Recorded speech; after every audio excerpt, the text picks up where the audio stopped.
Hi, how's it going? I'm Marlene. Thanks for wandering by.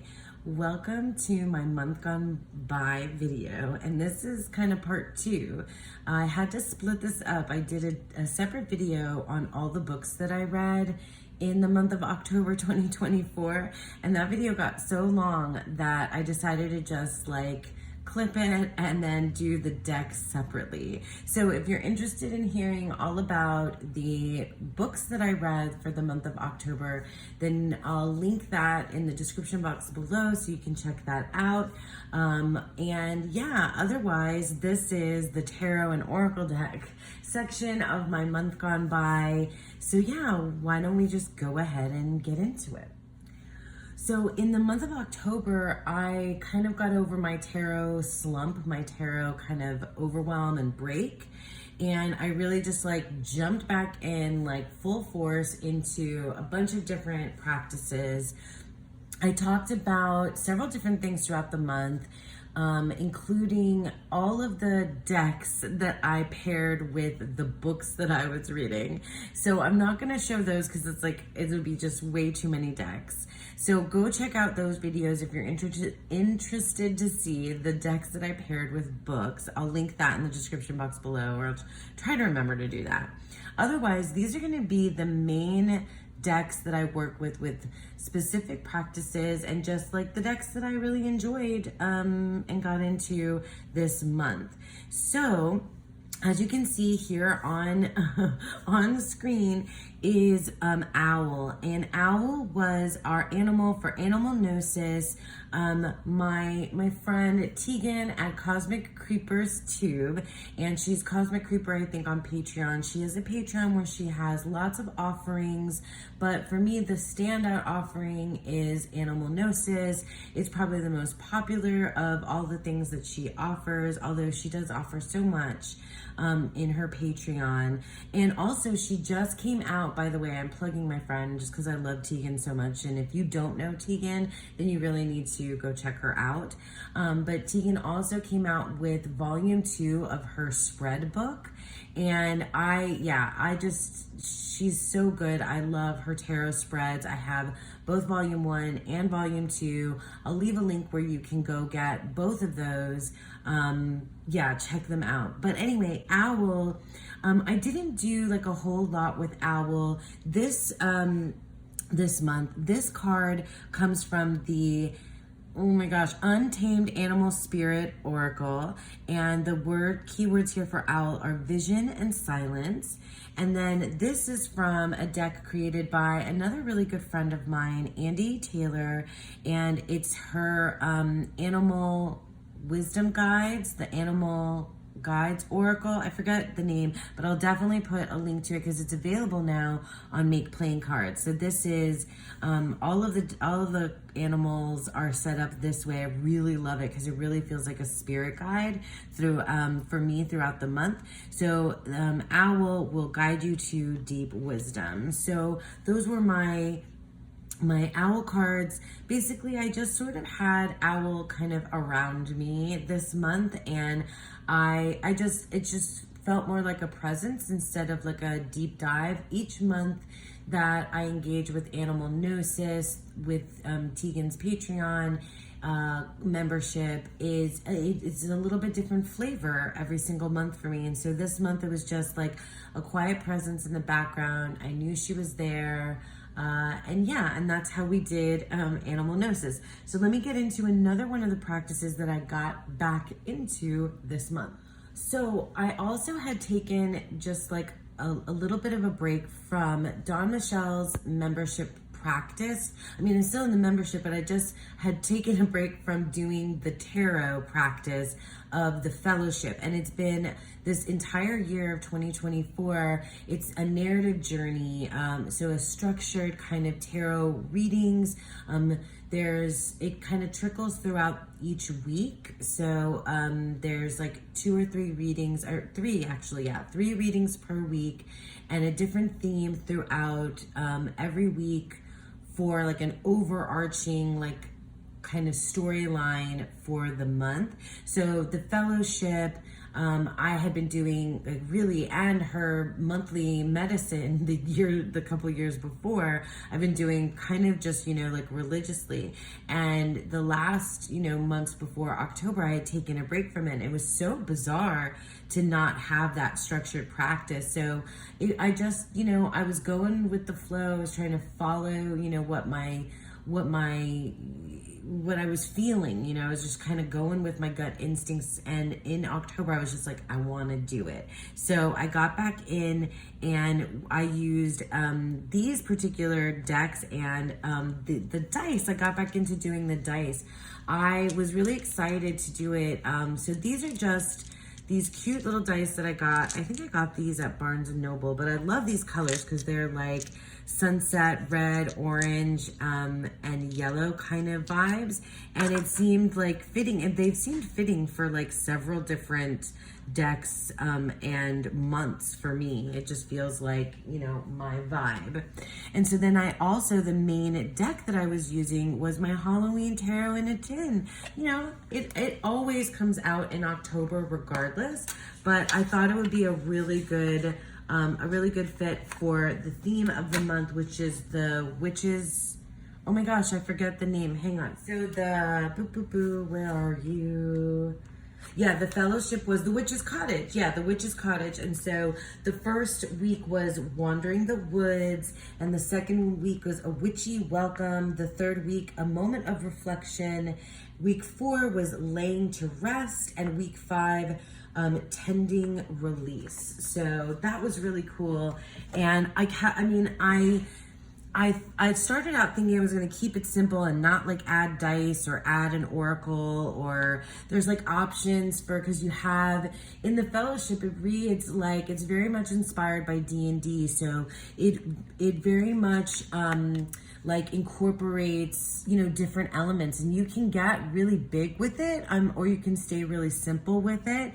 And so I decided I was gonna try and stay simple, but I did throw the dice in because Don Michelle and Lisa Pepez have a dice casting system that they created that's available for free. So if you want to check that out, I will link it as well. I'm all upside down and back and forth. I'm not gonna futz with it so much.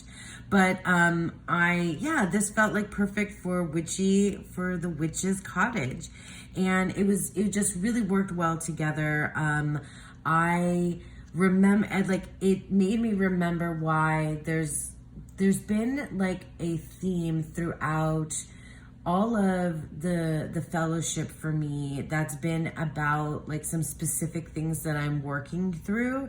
And I, without getting too personal, I think that's another reason why I wanted to kind of take a break from it, because it was very introspective and a lot to do with, just like personal self-growth stuff. So I think I needed just a mental respite, because no matter what I do when I'm working with the fellowship prompts, and it just comes out, like that's the overarching theme that comes out when I'm working with it. And when I return to it this month, this little deck, it's a Rider-Waite-Smith clone, this Halloween tarot, but it's really deep. And I know it seems like it could be very superficial because it's just like kind of campy, and, very kind of childlike, but it really does, like in the ways that it has the Halloween kind of kitschy stuff layered on top of the RWS imagery. It just feels, I don't know, it just like hits this very specific spot whenever I've worked with it that is kind of deep. And so it goes beyond superficial.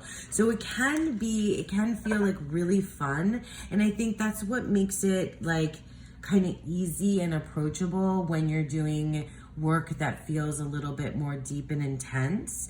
Stuff that has to do with just like how to, for me, like how can I be a better person and mother and, and partner and my, you know, my career path and like my spiritual path. And like, it's really just, it gets like this big picture thing is what ends up happening in this like story of the fellowship for me.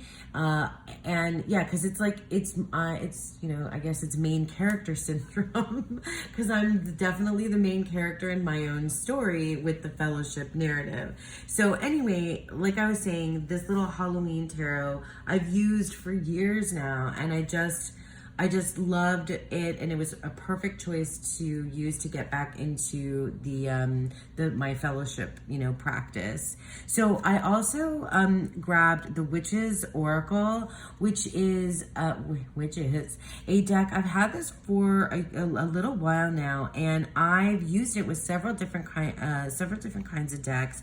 It was a really good deck to use as like the starter card for each of the weeks. So each week had like its theme, and then the first reading was really about pulling this particular oracle card, and it set the tone or answered the question that was like the overarching theme for, oh look, there's Owl.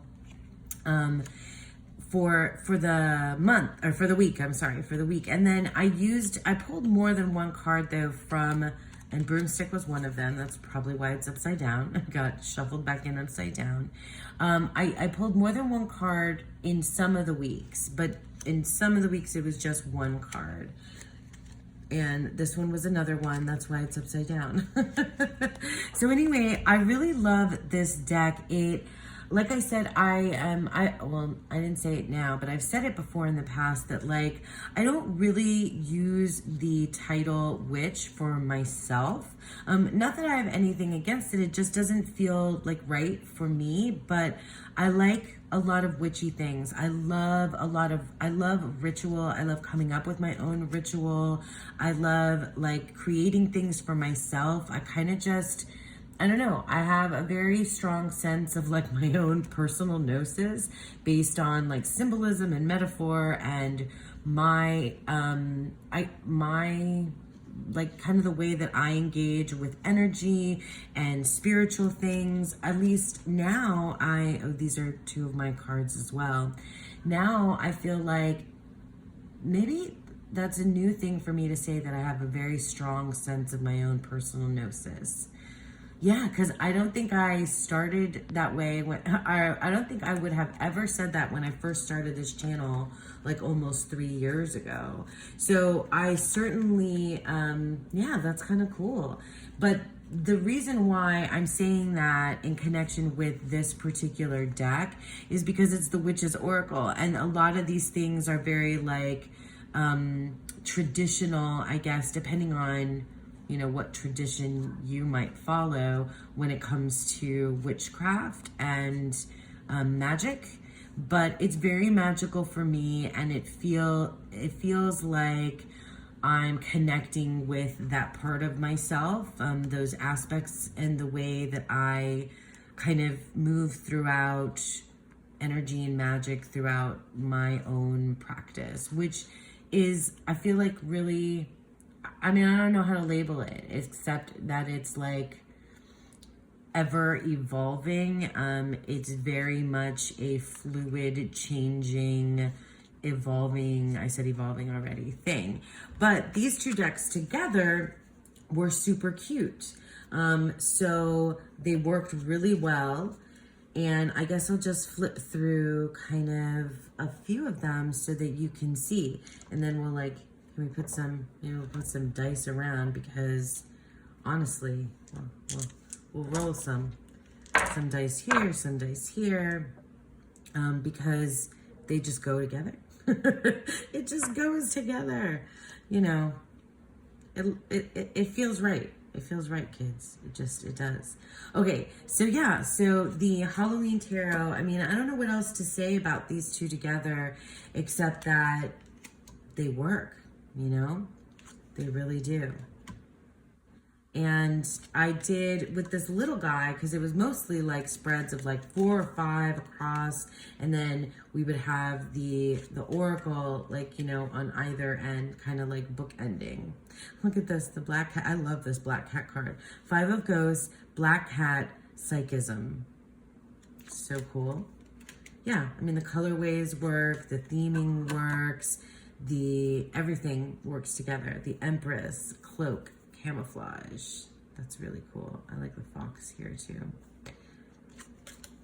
Strength and mirror perception, but just pretty. And also, my story was just really like opening up in a way that I could, I don't know, learn about myself. You know, it's been it's been a rough month. Like I talked about it in some other of my videos, with the perimenopause kind of toolkit, and that we had a hurricane, and just it's been a lot, you know, and like looking forward to the end of the year as well. It's just, you know, kind of been an overwhelming year this year.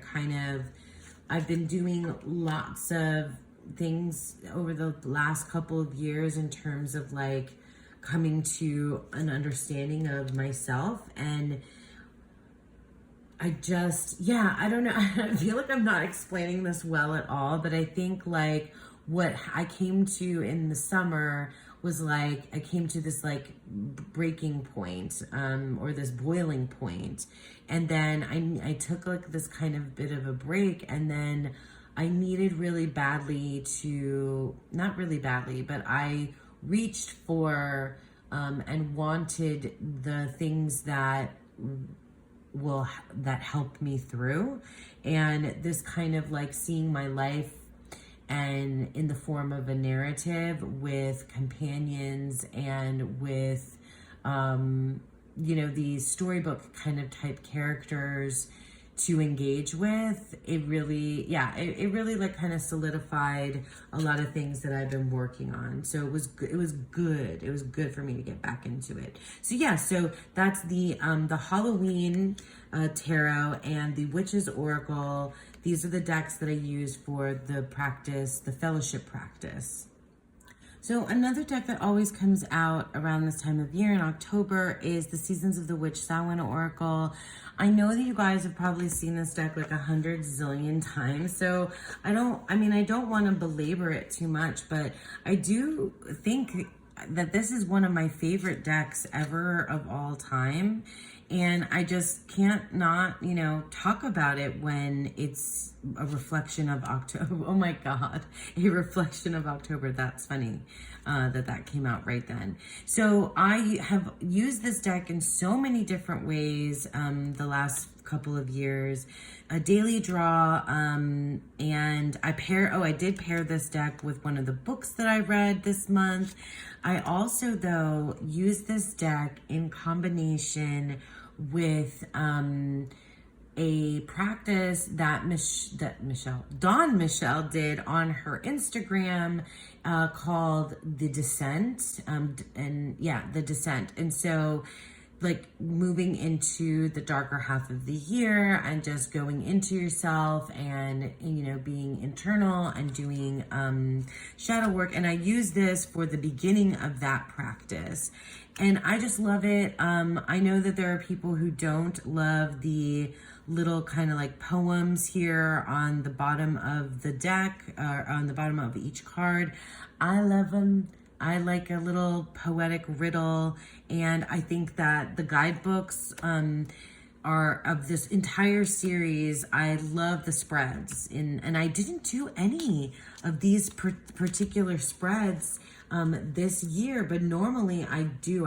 Normally I get in there into this guidebook and get into the spreads, but not this time around. But I can't help but shout out the Seasons of the Witch Samhain Oracle as one of my favorite decks, and especially it's like a staple. It's an October staple. I know some people use it year round. Not me. This is when it comes out. This is its time to shine. So yeah, Seasons of the Witch Samhain. Okay, so this is another deck that I got here in October, and it's the Bad Girl Oracle by Katie Skelly. I'm just dying to get the Bad Girl Tarot. It's out of print right now, but I think it'll come back into print. These cycle, I guess, on her website. This is a really good guidebook as well. But so the Bad Girl Oracle was part of what I was using for the descent, October descent. I forget what the name of it is. Dawn Michelle did. She had like specific spreads for the week, for each week. And I think I did all of them except for the very last week. But I also was using this deck with other readings that I was doing for myself. And it's an archetype deck, the Bad Girl Oracle. So it's, it's what it says. These are so fun. I love Katie Skelly's artwork. I read a graphic novel by her this month as well. This deck, I had 3 major cards that were the biggest archetypes for me this month. I did get some others, like I got the Earth Mother, but the Heretic was one of them. And I mean, just so awesome. I did actually use this for readings for somebody else, because that's one of the cards that they got. I did get this card too. I love it. And I just want to come upon the cards that I got. Like, working with these archetypes was just so good. Like, reading about it, thinking about my particular connection to them. I got that one too. But I got, where is she? Where is the one that I got? I know it when, I'll know it when it comes up here, the Mystic. And oh, this is great. The Spinster, the Queen Bee, look at the Vampire. This is such a good deck for October too, by the way, with all these like, it's almost like costume. It's almost like costume choices you could do. The Coquette, the Cyborg. I got her too. But there was one more that I feel like stood out. What was it? Oh, the Ingenue. That was it.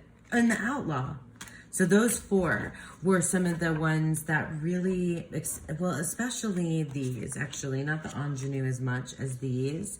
These 3 archetypes, because I went into the guidebook, I wrote in my journal, I thought really a lot about the Heretic, especially because I was reading a book called The Familiar, and essentially the main character is kind of a heretic. And, well, it's the Spanish Inquisition is where that book takes place, so the heretic just made sense at the time that I was reading it.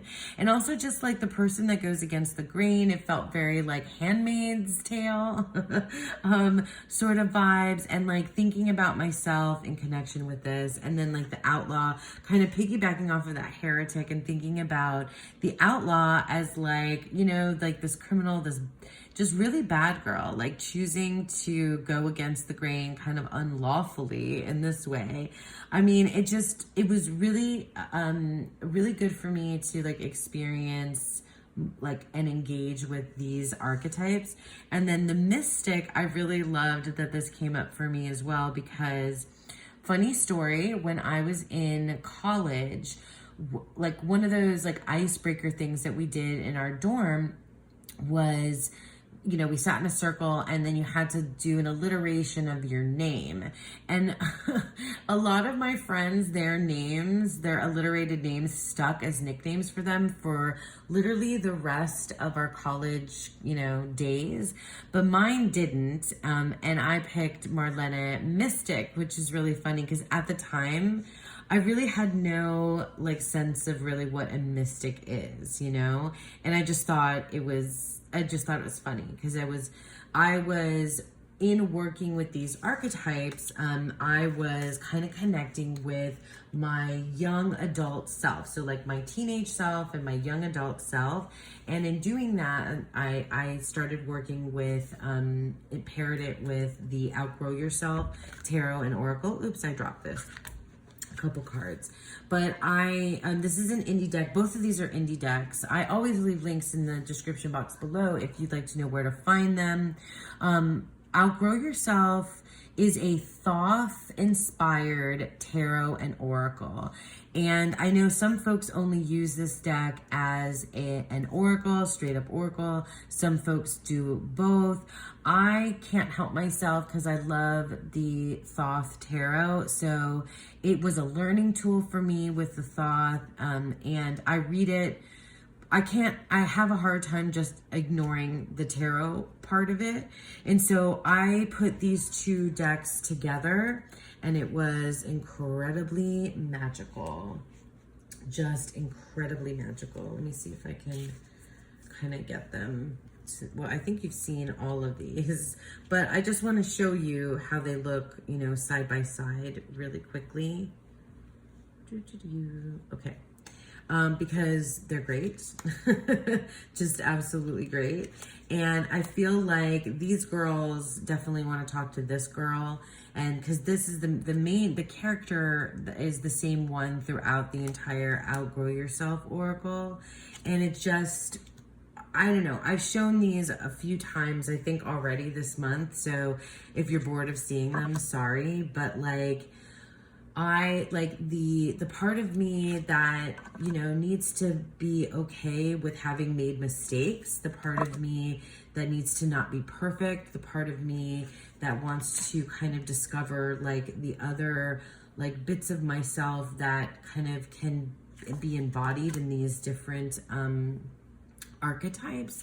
The part of me that is, you know, not just a mom and a partner. And I mean, not that those are things that are just anything, but like, it's real easy, you know, when you are working full time and are a mom and are, you know, in a relationship and or even not. I mean, I guess, I don't know, maybe it's just this time of life, but I can speak from my own experience that it's really easy to lose yourself in other people. And I think it's been really easy for me to lose myself in other people and in doing for other people. And especially because my job is really like a, you know, it's a service, it's education. So like I have students and I have, you know, that I am giving of myself to. So I always feel like, you know, somewhere I lose this, like and it's like a tale as old as time, I think, you know,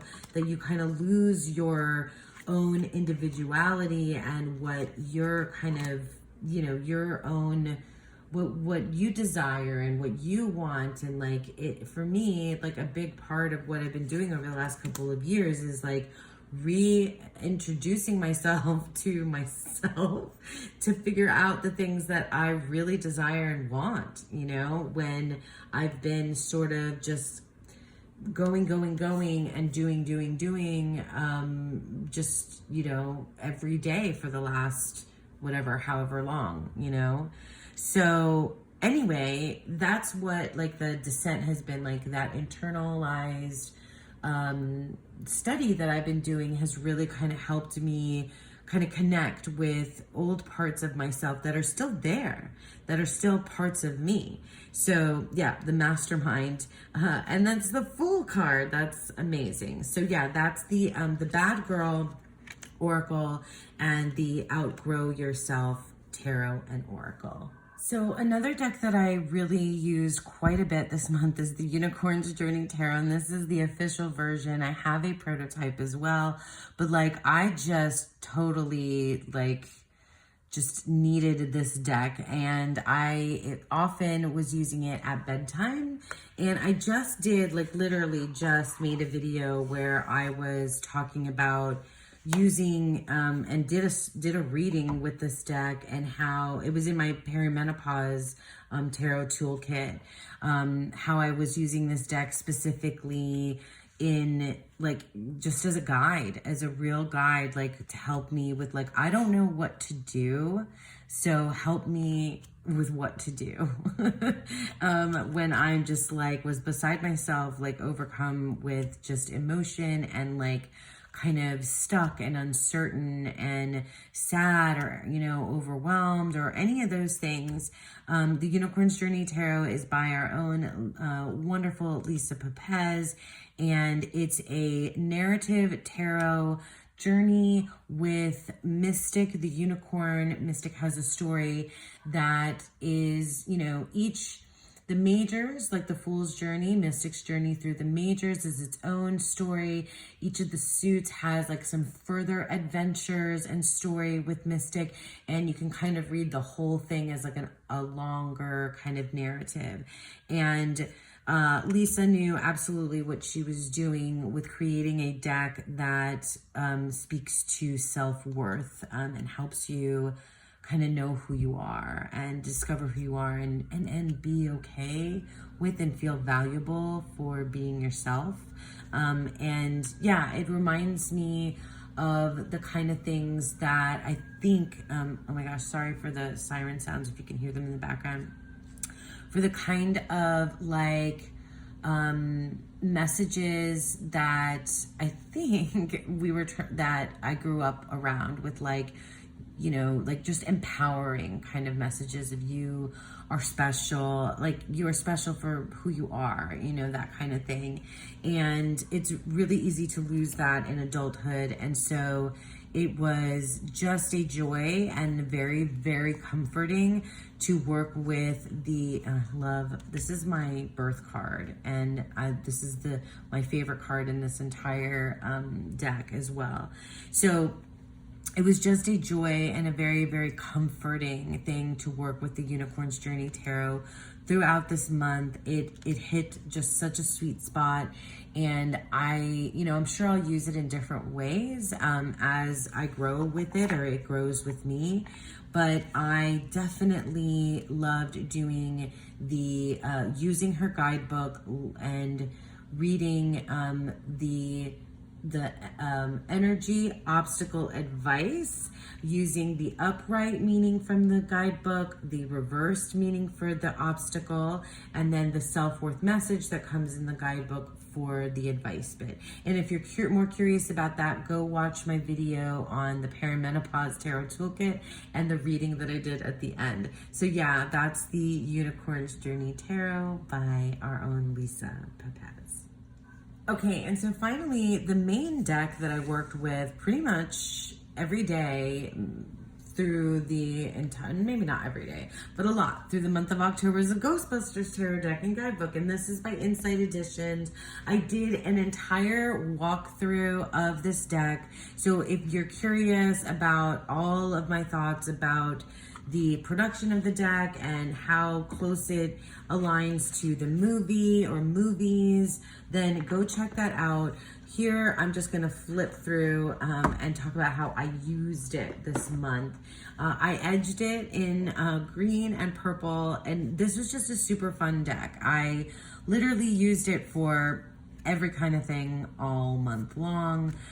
Daily draws, readings for myself and my family, readings for others and friends.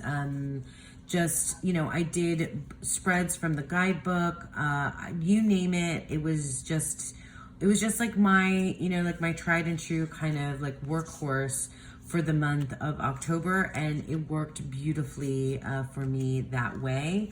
It just worked. Now, not every single card is, watch my video of the walkthrough if you really want to know more about it, because there is, you need to go into the guidebook really to read the court cards, because they look like they might be one thing, but they're actually something else. And so I also used alongside it the Prism Oracle as the main Oracle deck with it. I paired this together a lot. The Prism Oracle, this is an oldie but a goodie. It's been around for a while, this Oracle deck. It shuffles so magnificently.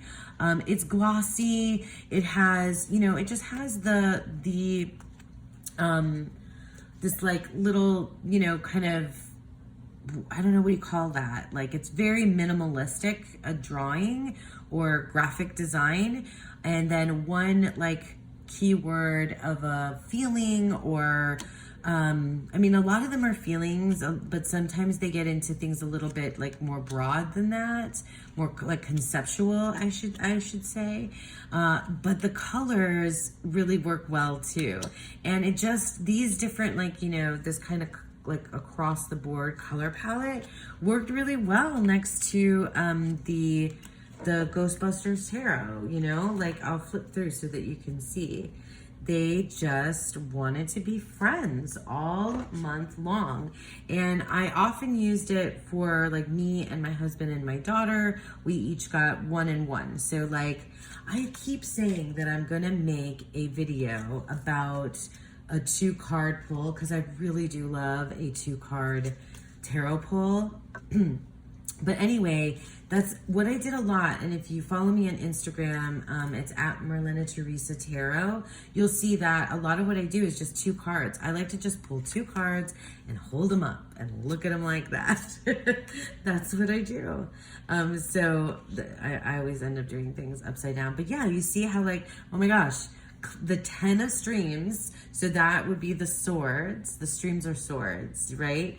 And yeah, and that's another thing about this deck, like getting to know the different rename suits and cleanse. See how good that is together? But yeah, these were super cute. I really liked it.